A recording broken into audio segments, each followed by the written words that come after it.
when people, they learn in different ways, they grow in different ways, they thrive in different kinds of environments. So we began to experiment with things, doing things in prayer ministry that I'd never seen done before. One thing we did, the Saturday night prayer meeting was mainly just a time to come in and war in the heavenlies and to pray out loud and pace the floors and this kind of thing. Well, we set up a Friday night prayer gathering in which it was prayer mingled with worship. We would have somebody playing the keyboard, and there was worship music going, and people would pray, and sometimes people would come to a microphone and lead out in something that God was giving them to lead the whole group in. While pastoring there at Royal Ridge, we did experiment with various things. We were quite spontaneous in our services. I remember at times, rather than, we had trained prayer ministry elders and prayer workers at the altar that came forward, using basically John Wimber's model for prayer ministry, praying with people, and people were greatly blessed, greatly touched by the Lord.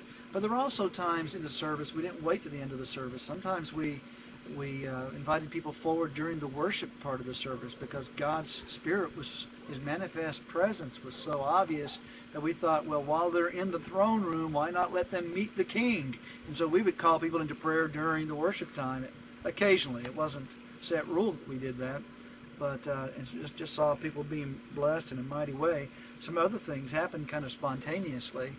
One of the ladies in our church came up with this idea, developing a prayer envelope. She made it out of fabric, and we would, through the service, we would pass this envelope through the congregation, even while the singing's going on, even while the preaching of the word was going on. And the church was given these instructions that as this envelope comes to you, if you have some unsaved person you want us to be praying for, put their name in the envelope, and later in the week we will pray over the names in that envelope as a prayer group.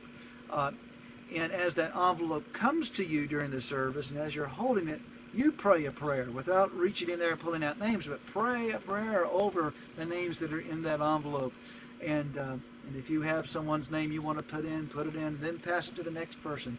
And that became quite a feature in the services as well. It didn't distract from the service. It was just going to one person at a time as the service was progressing. Another spontaneous thing that happened on occasion would be, rather than call people forward, we would form prayer groups. We would say, turn around to 3 or 4 people around you to join together in a circle of prayer and pray for one another and for the needs that might be mentioned in your prayer clusters.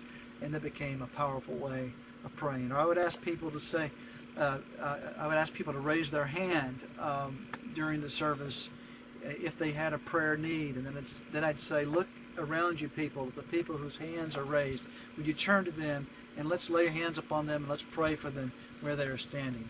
So we would do that at times, and often that was a good way, I think, of reaching people in prayer ministry that might have been a little timid or shy about coming forward for prayer, that we would go to them to pray for them. And 2 other things I want to mention that were a little wild that we did. We were known for being kind of out of the box, but I remember one service we were just so overwhelmed with a passion for lost souls that I sent somebody up to my office during the service and said, go get my phone book. And we got the phone book, and we began to rip out the white pages.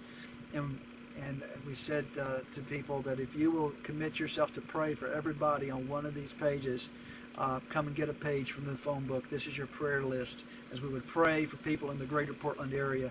And I instructed them, don't call these people, just pray for them. And we began to pass out pages from the phone book to people in the congregation. Another spontaneous thing we did, we had a container, I think it was a box, or it might have been just the offering plate.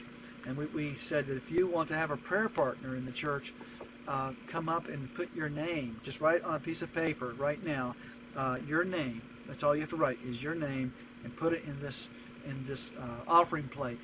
And then we had people do that, and they said, okay, now if you want to be praying for someone in the church, you come and take a name out.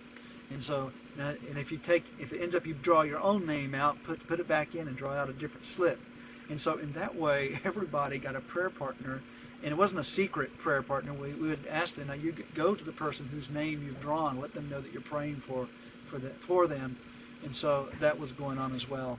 You know, I'm sure that there are many more creative things for prayer ministry that go beyond what I'm mentioning. We did many more things as well, such as walking through the city. I'm not sure I'd do it exactly this way if I were to do it today, but in those days we felt like we were to carry a cross through the streets as we were praying for the city. But that's what the Lord was speaking to our hearts at that time. And so we walked throughout the streets of the city carrying crosses, praying for the city. In certain strategic places in the city of Portland, we would stop and pray.